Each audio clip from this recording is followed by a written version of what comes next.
bem-vindos. Eu quero, nesta oportunidade, compartilhar com vocês um texto das Sagradas Escrituras para que possamos juntos meditarmos nela.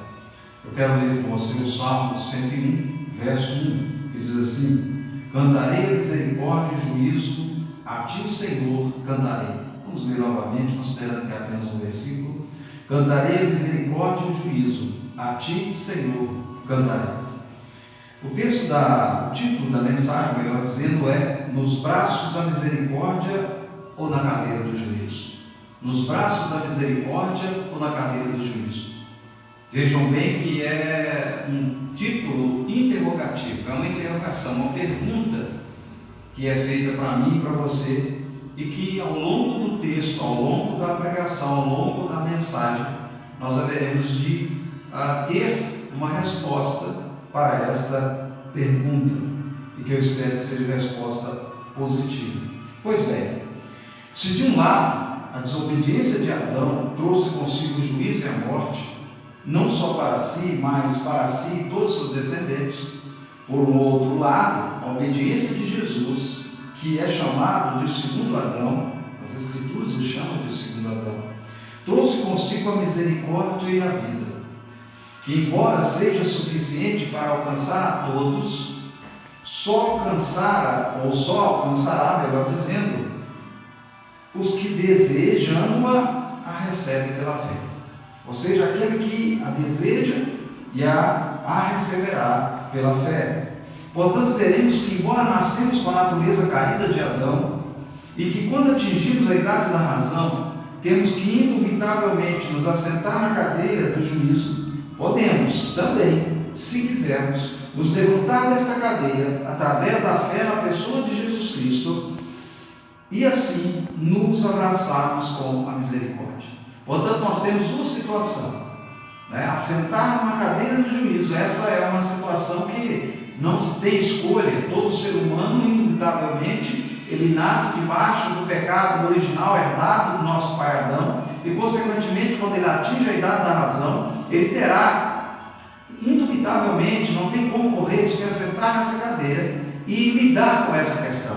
No entanto, ele pode se levantar dessa cadeira. Há para ele uma oportunidade de se levantar dessa cadeira através da misericórdia de Deus, se levantar dessa cadeira do juízo e abraçar com a misericórdia. Portanto, vejamos o primeiro ponto e falaremos apenas 2 pontos: nos braços da misericórdia. Nos braços da misericórdia. Nos braços da misericórdia, Deus revela o seu amor ao dar Jesus para morrer por todos nós. Então, vejamos bem que Jesus ele não é dado para morrer por um, ou por alguns, ou por muitos. Jesus, efetivamente, ele morre por todos. Ele é oferecido em sacrifício resgatador, remidor em favor de todos. Mas continuemos. Nos braços da misericórdia, Deus revela o seu amor ao salvar apenas aqueles que creem em seu Filho. Embora Jesus ele é dado para todos, ele é oferecido como um sacrifício suficiente para alcançar a todos, alcançará apenas aqueles que nele crêem. Isto é misericórdia. A misericórdia de Deus alcança apenas aqueles que creem no seu Filho.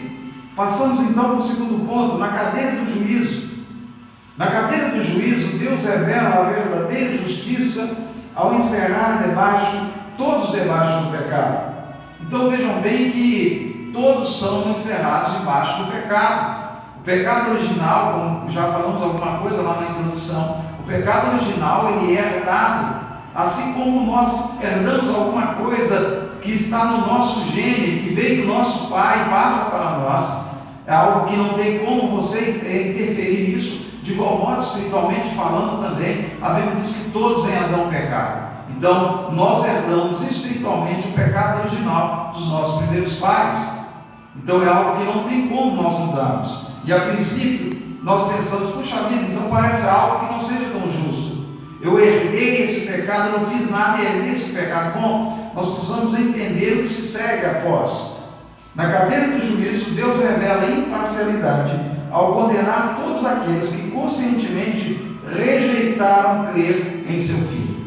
Então vejam bem, nós nascemos sim com o pecado original herdado do nosso primeiro pai, No entanto, Jesus, o Senhor Deus, disponibiliza para nós a oportunidade de termos essa questão resolvida.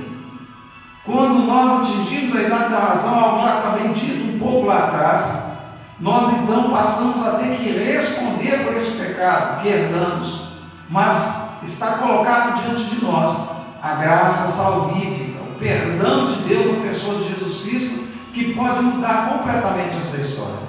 Por isso, eu e você não tem como não nos assentarmos na cadeira do juízo, mas podemos não permanecer sentado nela, e Deus então oferece esta oportunidade. Então, se Deus encerra todos debaixo do juízo, o apóstolo Paulo vai nos dizer que Deus encerra todos debaixo do pecado e consequentemente do juízo, para oferecer, para dar também a misericórdia a todos. Então, todos encerrados debaixo do pecado, para que Deus pudesse usar de misericórdia com todos.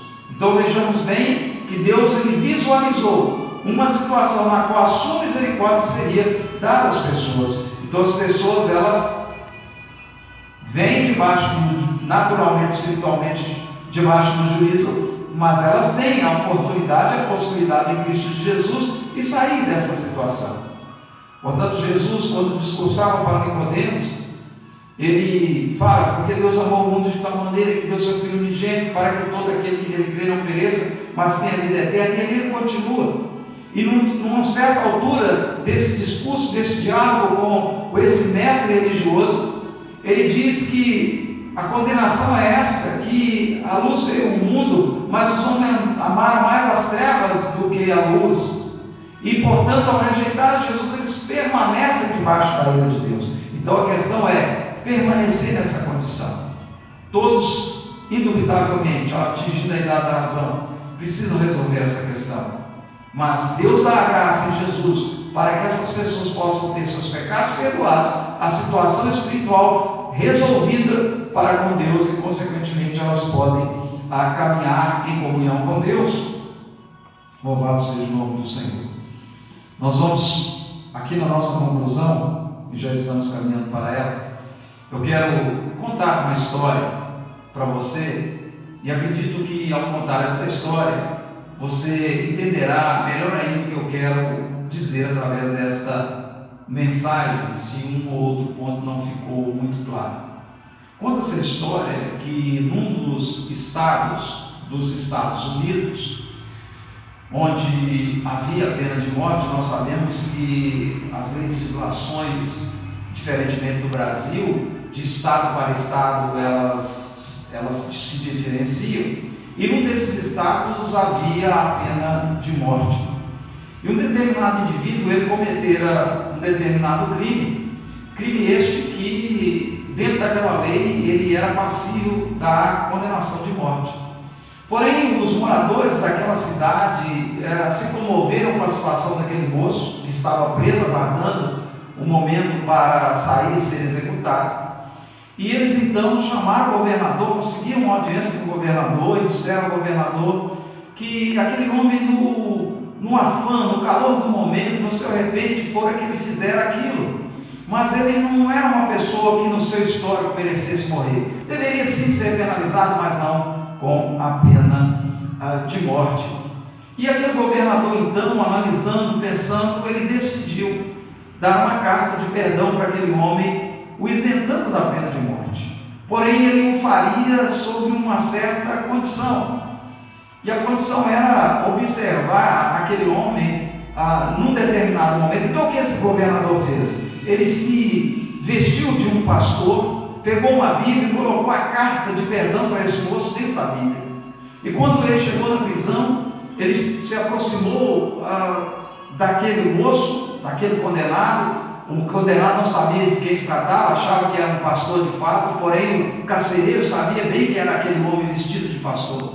E disse para ele: olha, eu tenho aqui algo para te dizer. E aquele moço começou a destratar o governador, sem saber que era o governador. Falou: olha, rapaz, dentro dessa Bíblia eu tenho algo que vai mudar a sua história. E aquele homem falou todos os palavrões possíveis e demonstrou uma fúria dentro daquela prisão, dentro daquelas grades, que se ele não estivesse ali, certamente teria agredido ao governador. E o governador então saiu e foi embora. E quando assim foi, assim quando ele fez isso, o carcereiro se aproximou desse condenado e disse: rapaz, você é um estúpido. A sua reação, você manifestou uma agressão absurda e você perdeu uma grande oportunidade. E disse para ele: aquele moço era o governador e dentro da Bíblia daquele moço tinha uma carta de perdão para você. Pois bem, passou o dia, chegou o dia da condenação deste moço e tudo estava preparado, a forca estava preparada, o cadafalso no seu devido lugar. O cadafalso é um degrau onde se sobe. E quando o executor, a autoridade maior, disse: olha, antes de você ser executado, você tem as suas últimas palavras. E ele disse: olha, quero dizer a todos vocês que eu não estou sendo condenado aqui pelo crime que cometi, mas pelo perdão que rejeitei. Talvez você diga: olha, mas pode ser que porque ele confundiu, se fosse aberto para ele, dito quem era, ele teria recebido. Pois bem, vamos analisar então. Jesus claramente veio a este mundo. Deus ofereceu Jesus de forma clara, aberta, para que as pessoas possam ter seus pecados perdoados. E aquela pessoa que rejeitar esse pecado, ela então será, que rejeitar esse perdão, ela será condenada. Então nós podemos concluir dizendo: não somos condenados pelo pecado com o qual nascemos, e uma vez crescidos temos que lidar. Antes, porém, queridos, pela rejeição consciente do perdão que nos é oferecido. Então tenha isso em mente. Deus oferece perdão para todo aquele que crê, e é a rejeição do perdão de Deus que é o que culmina com a condenação eterna dessa pessoa a estar eternamente distanciada de Deus. Pai, em nome de Jesus, eu oro, peço que a bênção do Senhor seja sobre cada um que me vê e que me assiste nesta hora. O Senhor possa abençoá-lo, Pai, em todas as áreas, tanto a ele como os demais membros de sua família, em nome de Jesus. Quero encerrar pedindo a você que, por gentileza, se inscreva no nosso canal, dê o seu like, compartilhe o vídeo e nos ajude a levar a palavra de Deus aos rincões deste país e, por que não dizer, até além das fronteiras do nosso país. Muito obrigado.